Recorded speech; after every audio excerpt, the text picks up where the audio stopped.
Hi guys, did Richard Tice just pull a Donald Trump and claim that the election was a sham? So perhaps Reform UK were hoping to win the seat in Rochdale, but at the time of this recording it was looking likely to go to George Galloway. Tice spoke to the media with his candidate behind him, which he claims was victimised by supporters of other parties, that members of Reform UK were denied entry to public buildings, that donors were harassed and threatened, and other such allegations. He also claimed two things about the by-election: that it made Britain look like a failed state, and second, if it was repeated at the general election, anti-Semitic MPs would sit in the House of Commons. What is he playing at? Menacing behaviour has been a feature of this entire campaign, including today outside polling stations. Now the polls have closed, I think it's important people understand the state of this by-election and the truth and the implications for our democracy. Because we want free and fair elections. This is the mother of all democracies. Unfortunately, the behaviour of certain candidates and supporters means that this has fallen well below our traditional democratic standards. What we witnessed and experienced here is deeply disturbing. Our candidate and campaign team have been subjected to death threats, vile racist abuse, been refused entry to hustings in council buildings. We've had to be relocated for their own safety. They've suffered daily intimidation and slurs. Our business supporters have been intimidated and forced to take their leaflets down for fear of being firebombed. Menacing behaviour has been a feature of this entire campaign, including today outside polling stations. I'm also concerned by the extraordinary increase in the size of the postal vote, from 14,000 to some 23,000 in the space of just 4 years. This by-election and the results should act as a serious wake-up call to those in power and indeed the entire electorate. We're supposed to be a beacon of democracy. This shameful contest has been more characteristic of a failed state. Unless something dramatic changes, our fear is that this will be repeated in dozens of constituencies across the UK at the general election. And by Christmas, we face the prospect of numerous extremist anti-Semitic lawmakers in the House of Commons. And with that, I end my statement.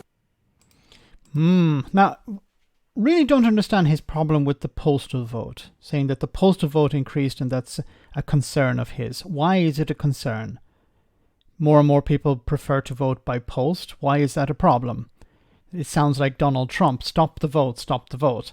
Now, he made a number of allegations here. Some of these he hasn't actually presented any evidence to back them up. Now, there was a clip I saw online of, I think it was supporters of Reform UK attempting to enter a public building, and they were denied access. Now, I don't know the context there, and I tried to have a look online for any independent news reports on it, and I couldn't really find anything. So I did see the clip, but I couldn't find any independent reporting on it.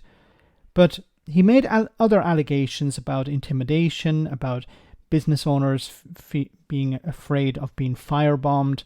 Now, if he actually has evidence for any of this, then why didn't he present it to the police? Now, I don't believe he's presented any of this evidence to the police, because he would have said it. He would have said, look, we have collected video evidence, written evidence, text messages, stuff like this. You know, this is a guy who works for GB News. Surely he could have had a camera crew follow him around and record some of this. So collect this evidence and hand it over to the police. It doesn't seem to have done that, or at least he hasn't mentioned that he's done it, which is very curious. Now, is this a bit of sour grapes because perhaps he believed his candidate was going to win the by-election? Perhaps the polling was pointing to a Reform UK victory, but at the last minute, everything switched to George Galloway.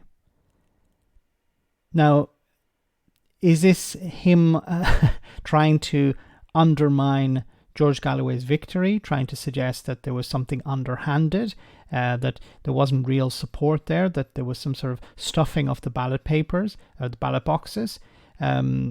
If that's the case, then he'll have to present evidence to back that up. He can't just go on an allegation or hearsay. But this by-election is definitely an upset. for many parties, especially the main parties.